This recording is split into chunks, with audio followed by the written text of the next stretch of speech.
हमने तो केवल 3 जगह मांगी अयोध्या के लिए।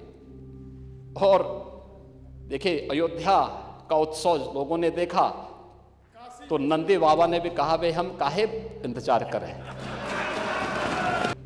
और हमारे कृष्ण कन्हैया कहाँ मानने वाले हैं। अयोध्या कुत्सित मनसा के लिए अभिषिक्त थी, एक सुनियोजित तिरस्कार भी झेलती रही।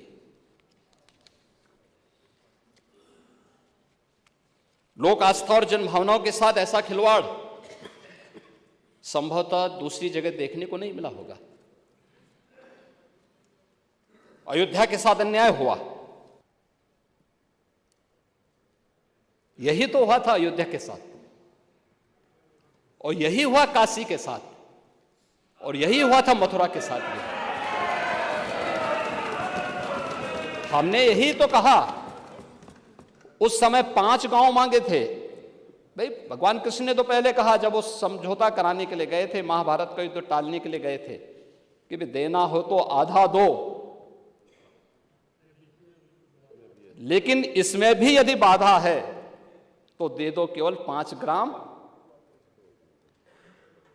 लेकिन वो 5 गांव, लेकिन यहां तो इस समाज सैकड़ों वर्षों से यहां की आस्था केवल 3 के लिए बात कर रही है, 3 के लिए।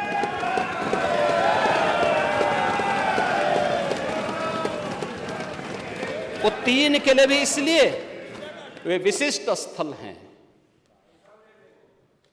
वे सामान्य नहीं है, ईश्वर की अवतरण की धरती है, असामान्य नहीं है। वो असामान्य यानी उसको एक सामान्य स्तर पर नहीं मान सकते, लेकिन एक जिद है, और उस जिद में जब राजनीतिक उसमें तड़का पड़ने लगता है और वोट बैंक बनाने की राजनीति होने लगती है, और उस आस्था के लिए बार बार गुहार लगाता रहा। हमने तो केवल 3 जगह मांगी, अन्य जगहों के बारे में कोई मुद्दा नहीं था, अयोध्या के लिए। और देखिए, अयोध्या का उत्सव लोगों ने देखा तो नंदी बाबा ने भी कहा, भाई हम काहे इंतजार करें।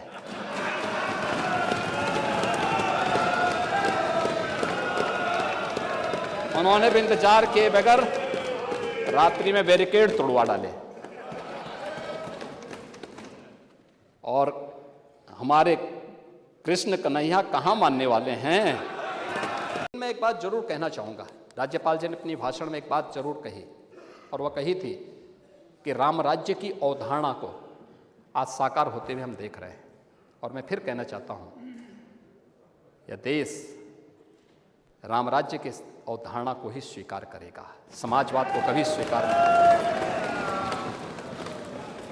राम राज्य आर्थिक संपन्नता, विकासोन्मुख समाज और राजनीतिक अखंडता का निर्माण ही हम सब का उद्देश्य होना चाहिए, और हमें अपनी इस विरासत पर गौरव की अनुभूति भी होनी चाहिए। हमें याद रखना होगा कि अतीत की नींव पर हम एक सुदृढ़ भवन का निर्माण करके आगे बढ़ सकते हैं। अतीत का बिछड़ा वर्तमान का त्रिशंकु होता है, इसलिए इस बात को ध्यान में रखना कि समाजवाद जो केवल एक मृग तृष्णा बन चुकी है, समाजवाद एक अस्वाभाविक, अप्राकृतिक, एक अमानवीय व्यवस्था बना के रख दी है आप लोगों ने। बहुरूपीय की तरह इसके अनेक ब्रांड हैं।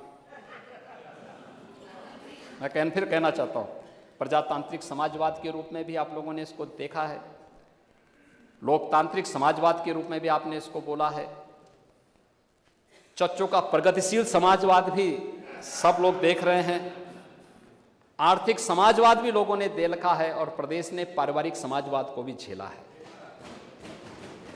हमारा राम राज्य एक सार्वकालिक, सार्वभौमिक और सार्वदेशिक व्यवस्था, एक शाश्वत व्यवस्था है। बिना भेदभाव की योजनाओं का लाभ देना, सबका साथ, सबका विकास, सबका प्रयास और सबका विश्वास, यही राम राज्य की अवधारणा है। और 22 जनवरी का कार्यक्रम भी इसी बात की प्रेरणा हम सबको दे रहा था। और मैं आह्वान करूंगा कि हम सबको इसके लिए कार्य करना होगा, निरंतर प्रयास करना होगा। ऐसी ही और खबरों से हमेशा अपडेट रहने के लिए चैनल को सब्सक्राइब कर लीजिए और वीडियो पसंद आया हो तो लाइक और शेयर करना ना भूलें।